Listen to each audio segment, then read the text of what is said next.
In the past, I discussed a terribly animated movie by the name of Beauty and Warrior. Also in the past, Spoonie and Bennett discussed a very similar animated title by the name of Space Thunder Kids. Both of these are Walmart dollar movies imported cheaply by a man named Joseph Lai under IFD Films. And trust me, everything Joseph Lai has ever touched has been an awful piece of entertainment, if entertainment is the word that you can use to describe it. If you're wasting your breath on complaining about 4 kids, and believe me, I know what that's like, then you need to just step back for a moment and see what Joseph Lai can do for you. Somewhere between a year and 2 years ago, I'd been on a rather large kick of collecting massive amounts of IFD's shoveled out crap, and I ended up with this amazing little gem, Alibaba and the Gold Raiders. Now, the box art doesn't look too completely terrible, right? Well, guess what? It's a lie. It's a complete and utter lie.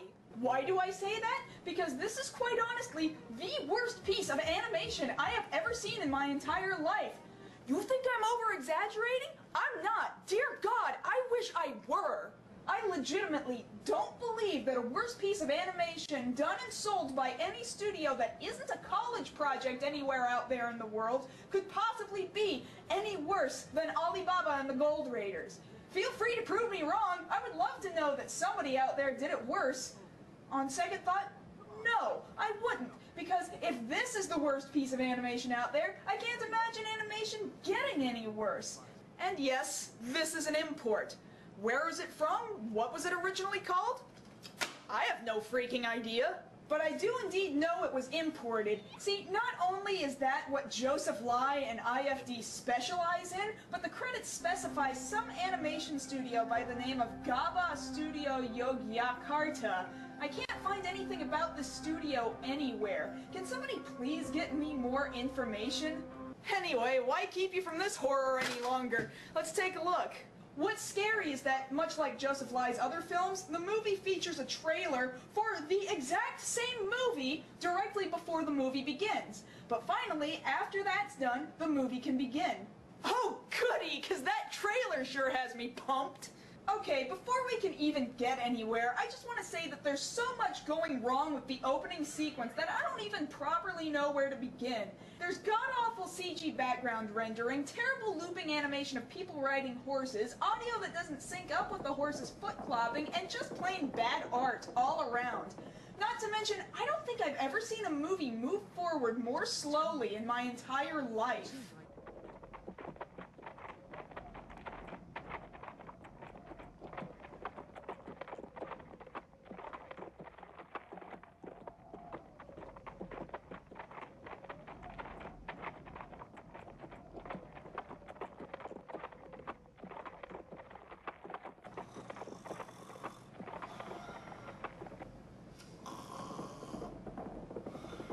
You see, it's already the worst piece of animation I've ever seen, and nothing has happened yet. Oh, and you think that's bad? Just wait until Alibaba opens his mouth. Something's coming. It seems like horses running near. Yes, I'm sure of it. They're getting closer. Their stampede is very loud. Yes, I can hear them. What was that? Were those words? Was that English? Did somebody actually script that, or was that just ad-libbed the whole time? Oh no, don't try and use moving CG backgrounds. Trust me, movie, you'll never be able to pull it off. So the Gold Raiders show up, whom I'm guessing are supposed to be like the classic 40 Thieves, and they use the magic words to open the door. Door, I command you, Alakazar, open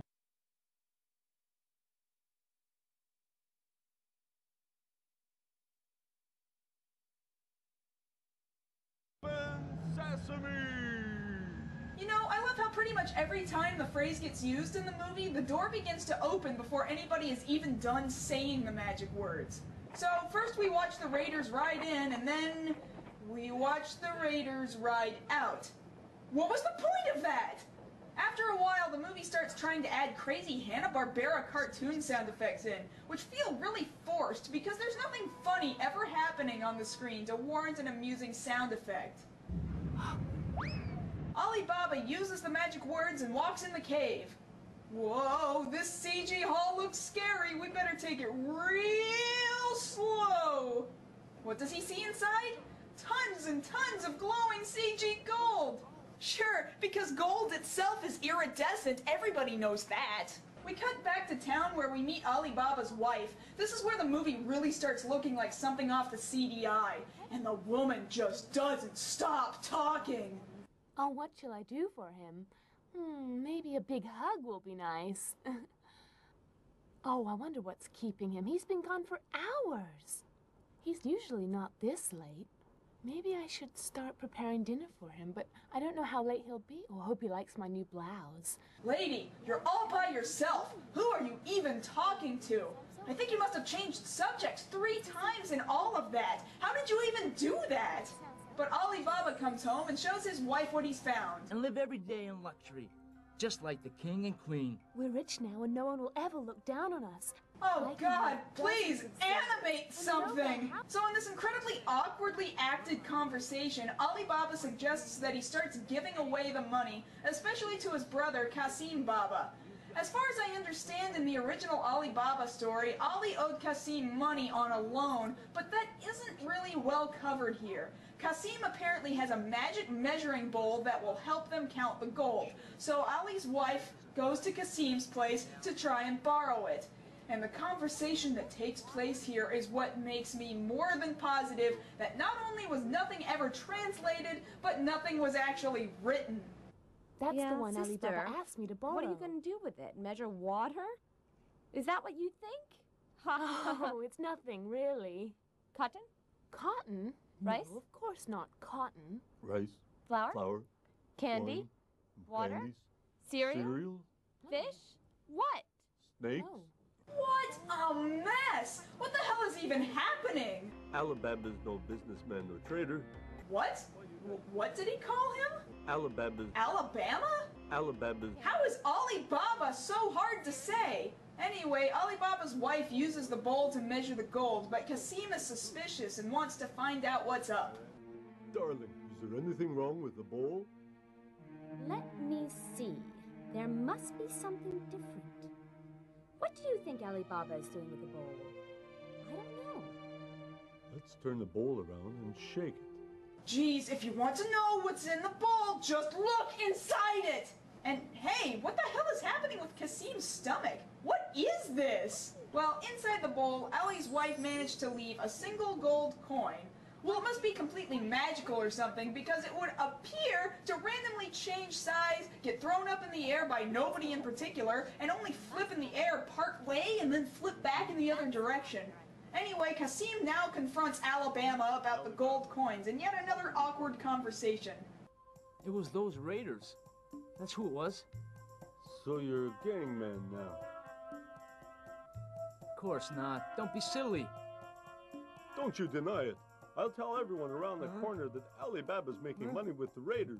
God, it's like this was both written and read by elementary school students, but the sad truth of it is that full-grown adults actually put work into it. I really wish I could believe otherwise. So Alibaba tells Kasim the location of the cave and the magic words to open it. So we have another insanely long crossing the desert scene, and Kasim finds and enters the cave. And what does he find in the cave? A cell phone, an Academy Award, a Grammy, an Olympic gold medal, the World Cup, and a credit card. Sure, the 40 Thieves totally had a good line of credit. And even a top-class golf course. Wait, back that up. Here, he swings this stick at a jewel, a white jewel, and nothing goes flying at all. But then we cut to something else, and there goes a red jewel, shaped completely differently. Can't they even keep continuity straight from one cut to the next? Oh, but Kasim is screwed because the door closed behind him and he forgot the words to open the door. How the hell did he forget something like that? He crossed an entire desert and managed to remember, but after successfully using the magic words, he forgot them immediately. Oh, and here he is, BSing a few words trying to get back out. Akaba, Aragba, Osama bin Laden. Kasim's wife is worried about him when he doesn't return, so she asks Alibaba to find him. So Alibaba goes into an empty CG stable, pulls out a donkey, and rides off swiftly into the desert.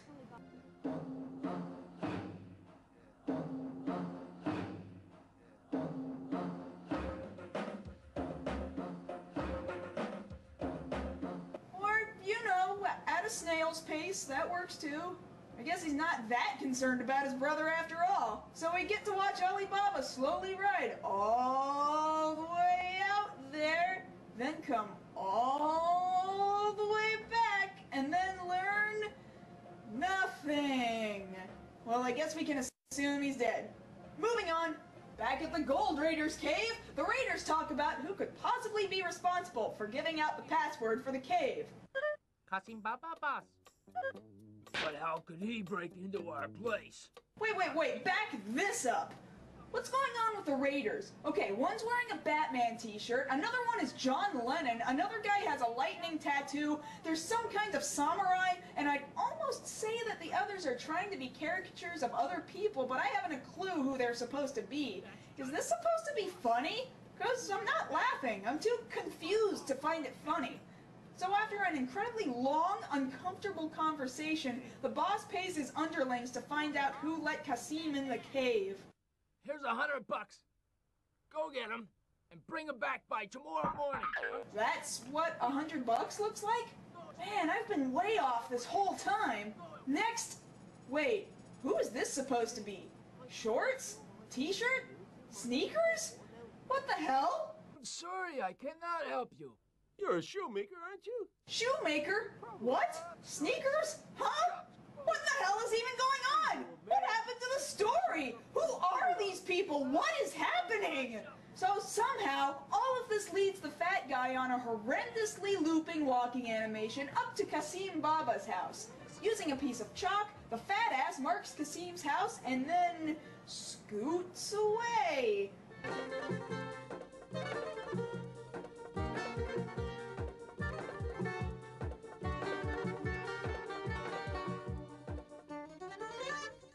Alibaba's wife sees this and gets the idea to mark all the doors in town to throw the Raiders off the trail.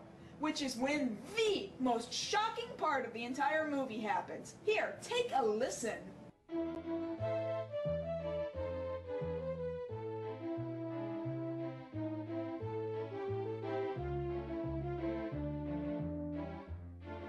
No, you're not hearing that wrong, and I didn't add this in.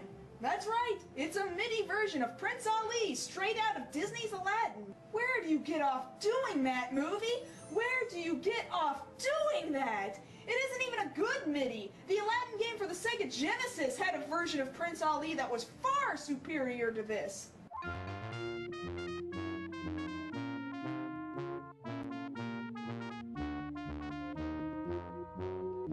And the whole time, just... what the hell are they even doing? None of this is animation! None of it! So the goons are all confused, and they don't seem to know which house to attack. So now it's up to the Raiders' boss to go up to Alibaba's house and confront him and attack him in disguise. But wait. If nobody knew what house to go to, then how in the hell does the boss know which house is Alibaba's? For that matter, how does he even know that Alibaba is the culprit who let Kasim into the cave? This is a plot point so huge you could drive a Mack truck through it. Anyway, the idea apparently is that the Raiders are all hiding outside Alibaba's house in barrels of Zaytun oil, aka olive oil, and when they hear the word Zaytun during dinner time, they all leap out and attack. But see, Alibaba's got an ingenious plan. Zaytun, my lovely wife, cooks her dishes using Zaytun oil. That's why it's so good. Yes, but don't say Zaytun too loud, okay? Zaytun oil is famous for cooking, and we use it a lot. And yes, this conversation goes on like this forever. If I never hear the word Zaytun ever again, it'll be all too soon. And again, wait, how did Alibaba even know that Zaytun was the secret word anyway? At first, you might think his wife heard it, but no, she didn't, because then she says... Now, let me see if that really is Zaytun oil inside those big containers, because I don't think it is. So how in the hell did he... Oh, forget it. Alright, this is it. It's time for the Baba's epic battle against the Gold Raiders. It's the moment you've all been waiting for!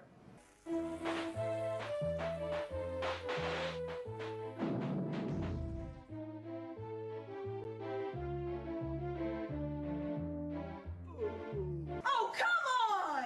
More Prince Ali? Are you serious? And if you thought the animation was bad before, it really starts to suffer now. It's like the cartoon just assumes that your brain will tell you that bad guys get hit, when in reality, the weapons never actually connect with their face. Or how about this little editing beauty? I have no idea how something like this even happens, but you see this one dropped frame here? It starts at the beginning of the shot, then it goes away.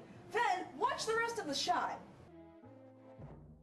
How did a frame of the huge hammer from the end of the shot make it to the beginning of the shot to begin with? How do you even make that mistake? It's also the slowest, most uninteresting fight I've ever seen, and the Raiders put up absolutely no fight at all whatsoever. If these guys are all such pussies, how did they ever get all of that gold hiding in their cave to begin with? Nothing about this animated feature makes any sense at all. Oh yeah, and let's throw in Kasim's widowed wife for good measure. Yeah, that's a fight worth watching. Oh, the Raider boss pulled out an actual weapon! Will this finally start to get good, maybe? Yeah. Oh, nope, that was over real quick. Then they tie him up and tell him to get out. My turn! Get out! Never mind that he's tied up and can't get out. What? It just ended? That was it? That's not an ending? Did they just give up? I mean, I can't say I blame them, but really? Really? Oh, and I love that Times New Roman font for their title screen too, because nothing says epic like Times New Roman. Oh, Lord, just this.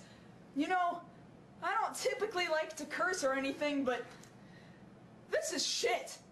This is complete shit. This is complete and utter shit! And despite the fact that this is an import, and I'm certain that this thing has been hacked to bits, as the running time is only something like 45 minutes, there is no way that whatever the original movie is could possibly be any better or more comprehensive than what Joseph Lai gave us. I mean, what we got had god-awful voice acting and a shitty rendition of Prince Ali, but even good voice acting and good music couldn't possibly save this movie from the atrocity that is its wannabe animation. From the CDI quality hand-drawn characters, to the blandly rendered CG backgrounds, to the ridiculous looping walking animations, I have never seen a worse animated feature in my entire life, and dear God, I hope nobody ever proves that something worse than this exists. Now, if you'll excuse me, I have to go to the store and find some completely different piece of animation, because, man, right now, even the Land Before Time movies are starting to look good after this.